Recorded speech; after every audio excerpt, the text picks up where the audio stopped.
नमस्कार, मैं पंकज मिश्रा, टीजीटी हिंदी, जवाहर नवोदय विद्यालय, सरभोग बरपेटा, आसाम, आपके समक्ष कबीर पर अपना उनका जीवन दर्शन और उनके विचारों को प्रस्तुत कर रहा हूँ। कबीर की साखियों के संदर्भ में बताऊँगा और कबीर के शब्द अर्थात उनके पदों के संदर्भ में भी मैं आपको जानकारी दूँगा।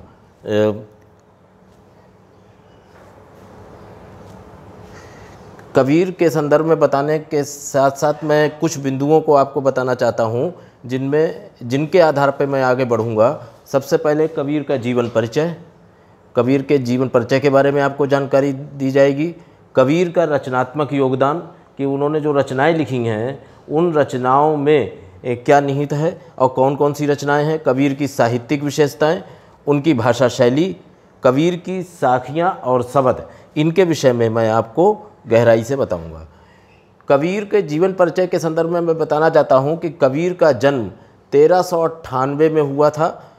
उनका जन्म एक विधवा ब्राह्मणी के गर्भ से हुआ था, जिसने लोक लाज के भय से उस शिशु को लहरतारा नामक तालाब के किनारे वाराणसी में छोड़ दिया था। निसंतान दंपति जो थे नीरू और नीमा, उन्होंने उस शिशु को देखा और उसको वहाँ से उठा लिया और उसका पालन पोषण किया। कबीर की मृत्यु सन 1518 ईस्वी में मगहर में हुई। इसके पीछे भी एक कथा है जो कि वो मगहर क्यों गए और वहीं उनकी मृत्यु क्यों हुई, इसके संदर्भ में आगे बताता चलूँगा। अब है कबीर का रचनात्मक योगदान। कबीर औपचारिक रूप से पढ़े लिखे नहीं थे। जिस तरह से आप लोग पढ़ रहे हैं, जिस तरह से आप लोग अध्ययन कर रहे हैं पाठशाला में या विद्यालय में, कबीर ने ऐसे औपचारिक शिक्षा नहीं प्राप्त की थी। उनके गुरु का नाम रामानंद था, उनसे ही कबीर ने ज्ञान प्राप्त किया था। कबीर ने जो ज्ञान प्राप्त किया था उसमें उनका अनुभव था सामाजिक समस्याओं को लेकर, समाज में व्याप्त बुराइयों को लेकर के, और उन्होंने जो देखा वही महसूस किया और उसे लिखा। कबीर ने साखी, रमैनी और शब्द की रचना की। कबीर के एक शिष्य थे जिनका नाम था धर्मदास। उन्होंने कबीर की सारी रचनाओं को बीजक नामक एक ग्रंथ में संग्रहित किया। एक और ग्रंथ मिलता है कबीर ग्रंथावली, उस ग्रंथावली को भी कबीर की ही रचना माना जाता है। इसके उपरांत है कबीर के साहित्य की विशेषताएं।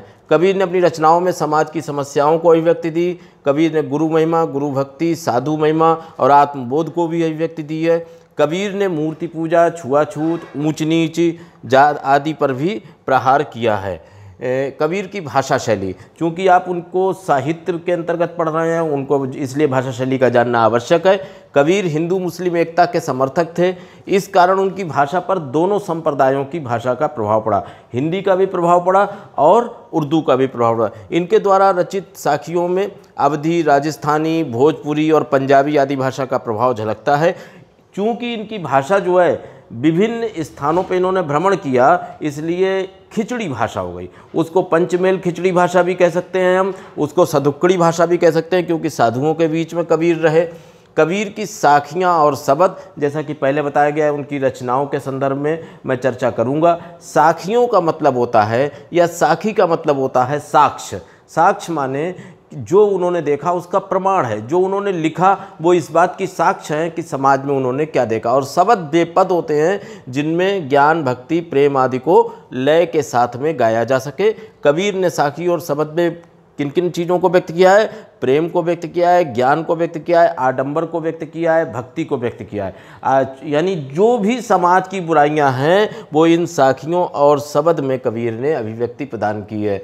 अब कबीर के शब्द, सबसे पहले मैं शब्द लूँगा कि पहला शब्द है कि मोको कहाँ ढूंढे बंदे, मैं तो तेरे पास में, ना मैं देवल ना मैं मस्जिद, ना कावे कैलाश में, ना तो कौनो क्रिया कर्म में, ना ही योग बैराग में, और खोजी होए तो तुरते मिलियों पल भर की तलाश में।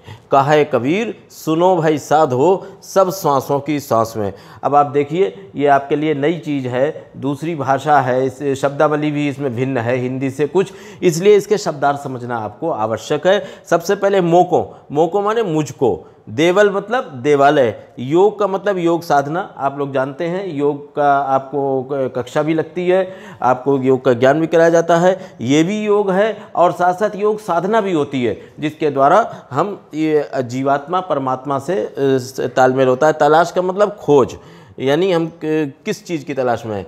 अब है ये शब्द जो है वो संत कबीर द्वारा रचित है। पाठ्य पुस्तक आपसे परीक्षा में पूछा जाएगा जब, तो आपको इसका प्रसंग लिखना पड़ेगा, इसकी व्याख्या करनी पड़ेगी। तो प्रसंग में क्या है, यानी ये चीज़ कहाँ से ली गई है, इसके रचयिता का है, तो इसके रचयिता हैं कबीरदास जी।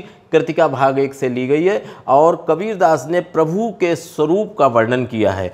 कबीर कहते हैं कि मनुष्य जीवन भर ईश्वर को मंदिर और मस्जिद, काबे कैलाश में, यानी जो मुस्लिम धर्म का महत्वपूर्ण तीर्थ स्थान है काबा, मक्का मदीना, और हिंदू धर्म का है कैलाश को मानते हैं जहाँ शिव का आवास है, तो वहाँ ढूंढता रहता है। कभी मंदिर में ढूंढता है, कभी मस्जिद में ढूंढता है, लेकिन असलियत में ईश्वर कहाँ है, ईश्वर को हम कहाँ महसूस कर सकते हैं? क्योंकि ईश्वर जो है बटा हुआ नहीं है, ईश्वर विभाजित नहीं है। अनेक प्रकार के कर्मकांड करता है व्यक्ति, पूरा जीवन भर विभिन्न प्रकार के कर्मकांड करता है, उनमें महसूस करता है कि अगर हम ये करेंगे तो हमें ईश्वर की प्राप्ति होगी। योग साधना करता है, आपने साधुओं को देखा होगा जो जंगलों में पहाड़ों में तपस्या कर रहे हैं, योग साधना कर रहे हैं, परंतु ईश्वर तो प्रत्येक प्राणी के श्वास में, श्वास का मतलब सांस में है, यानी आप जीवित हैं तो ये श्वास के बल पर जीवित है, तो इस श्वास में ही ईश्वर का निवास है। इसलिए प्राणी और प्राणी में अगर हम भेदभाव नहीं करते हैं, मनुष्य और मनुष्य को हम एक समझते हैं, हम यदि फिर मंदिर, मस्जिद, काबा, कैलाश, पहाड़, पर्वत, नदी, जंगल, इधर उधर योग साधना, इन सब में नहीं ढूंढते तो भी हमें ईश्वर मिलेगा। क्योंकि इसलिए कबीर कहना चाहते हैं कि प्रत्येक जीव में ईश्वर को खोजना चाहिए। हमें ईश्वर को खोजने के लिए इधर उधर भटकना नहीं है। हमें ईश्वर को कहाँ खोजना है? ईश्वर को मनुष्य के मन में खोजना है। प्रत्येक आत्मा में ईश्वर का निवास होता है। दूसरा है, संतों भाई आई ज्ञान की आंधी रे, भ्रम की टाटी सबय उड़ानी, माया रहे न बांधी, और हिति चित्त की दोए थूनी गिरानी, मोह बलिंडा टूटा, तृष्णा छानी परी घर ऊपर, कुबुद का भांडा फूटा, जोग जुगत कर संतों बांधी, निर्चू चुबे न पानी, कूड़ कपट का आया का निक्स्या, हर की गति जब जानी, आंधी पीछे जो जल बूठा, प्रेम हरिजन भीना, कहे कबीर भान के प्रकटे, उदित बया तम खीना। थोड़ा सा कठिन शब्दावली है, थोड़ी आंचलिकता है शब्दों में, लेकिन फिर भी इनके शब्दार्थ देखिए। भ्रम का मतलब है संदेह, बांधी का मतलब बांधकर, चित्त माने मन, गिरानी माने गिर गई, निर्चू माने तनिक, चुबे माने टपकना, चूना शब्द से बना है चुबे। इसके बाद में इसका प्रसंग वही रहेगा क्योंकि कबीरदास ने लिखा है, कृतिका से ही लिया गया है। शब्द के अंतर्गत एक पद है।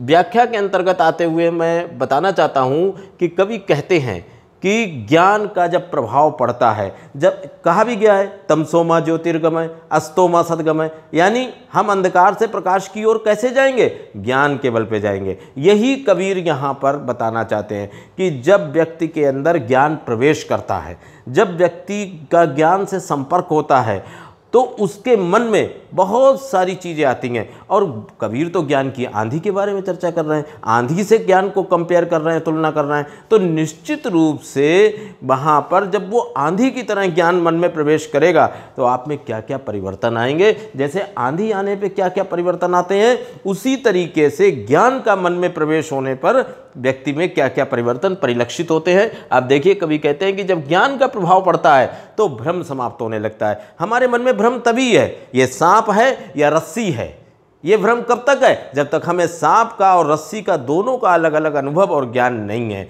लेकिन जब ज्ञान है तो हम समझ सकते हैं कि सांप क्या है और रस्सी क्या है। माया की रस्सी से बंधा नहीं रहता, स्वार्थ के खंभे और बल्लियां टूट जाती हैं। मनुष्य का सबसे पहला जो है अज्ञानता यही है कि वो सारे जीवन माया मोह में रहता है। फिर उसके बाद में उसके अंदर स्वार्थ का भाव होता है, अपने बारे में वो सोचता है, दूसरों के बारे में कम सोचता है। तृष्णा यानी उसकी महत्वाकांक्षाएं कभी पूरी नहीं होती हैं, वो वैसे ही है जैसे आंधी आती तो छप्पर गिर जाता है, वैसे ही ज्ञान आता है तो तृष्णा मन से समाप्त हो जाती है और कुबुद्धि के बर्तन फूट जाते हैं। जो बुरी बुद्धि है, जो डिस्ट्रक्टिव आपका एटीट्यूड है, जो दिमाग में जो डिस्ट्रक्शन है, वो कब समाप्त होता है? जब हमें सही ऊर्जा, सही ज्ञान, सकारात्मक सोच मिलता है। ठीक है, उसके बाद में संतों ने योग साधना का जो छप्पर बनाया है उससे पानी नहीं टपकता। यानी जब आपने ज्ञान को संग्रहित कर लिया तो आपके अंदर परिपक्वता आ गई, आपके अंदर मजबूती आ गई, आपने अपने आप को स्थापित कर लिया। ज्ञान की आंधी के बाद जो जल वर्षा होती है तब प्रभु का मर्म तब जान लिया जाता है और ज्ञान के सूर्योदय से अंधकार नष्ट हो जाता है। इससे आप समझ गए होंगे कि ज्ञान का कितना महत्व है। नेक्स्ट पे हम चलते हैं कि अभी अब आपको समझ में आ गया होगा कि ईश्वर को कहाँ हमें ढूंढना है और ज्ञान का महत्व क्या है। इन दोनों के उपरांत जब आपने समझ लिया तो मैं आपको कुछ पुनरावृत्ति के प्रश्न दे रहा हूं और गृहकार्य के रूप में आप इसको समझ के करेंगे। पहला है, ईश्वर का स्थान कण कण में है। कबीर के शब्द के आधार पर स्पष्ट कीजिए। स्पष्ट करने का मतलब है आप अपने शब्दों में इसकी सरलतम व्याख्या करेंगे। कुछ शब्दों में आप बताएंगे कि कबीर ने ईश्वर का स्थान कैसे कण कण में बताया है। दूसरा प्रश्न है कि ज्ञान सूर्योदय के समान है। जैसे सूर्योदय होता है, रात का अंधकार समाप्त हो जाता है, बहुत नया महसूस होता है, उसी प्रकार ज्ञान आने पे अज्ञान रूपी अंधकार, अज्ञान रूपी रात समाप्त हो जाती है। तो उसको है, उसको भी शब्द के आधार पे आपको स्पष्ट करना है।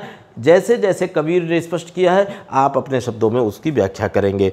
तीसरा है, मनुष्य ईश्वर को कहाँ कहाँ ढूंढता फिरता है। आप सब जानते ही हैं, पहले ही स्पष्ट किया जा चुका है कि मनुष्य का मन कभी स्थिर नहीं रहता है, वो सदैव भ्रम में रहता है। वो कभी मंदिर में, कभी मस्जिद में, कभी काबा में, कभी कैलाश में, कभी उसकी परंपराओं में, कभी योग साधना में, कभी कर्म कांड में, जगह जगह वो ये महसूस करता है कि अगर मैं वहाँ जाऊँगा तो ईश्वर मिलेगा, अगर मैं ये कार्य करूँगा तो ईश्वर मिलेगा। परंतु वास्तव में सत्यता कहाँ है, सच्चाई कहाँ है, इस चीज़ को जानना है। इसी चीज़ को पहले आप स्पष्ट करेंगे कि वो कहाँ कहाँ ढूंढता है। इस प्रश्न में ज़्यादा नहीं पूछा गया, आप ये नहीं कहेंगे कहाँ मिलता है, लेकिन वो ढूंढता कहाँ है। ढूंढता मतलब आप उसकी तरफ से बताएंगे कि व्यक्ति ईश्वर को कहाँ कहाँ ढूंढता है और उसको सरल शब्दों में लिखेंगे। धन्यवाद। आपको निश्चित तौर पर ये समझ में आ गया होगा। अब आप इसके प्रश्न कीजिए और कल प्रस्तुत कीजिए। धन्यवाद।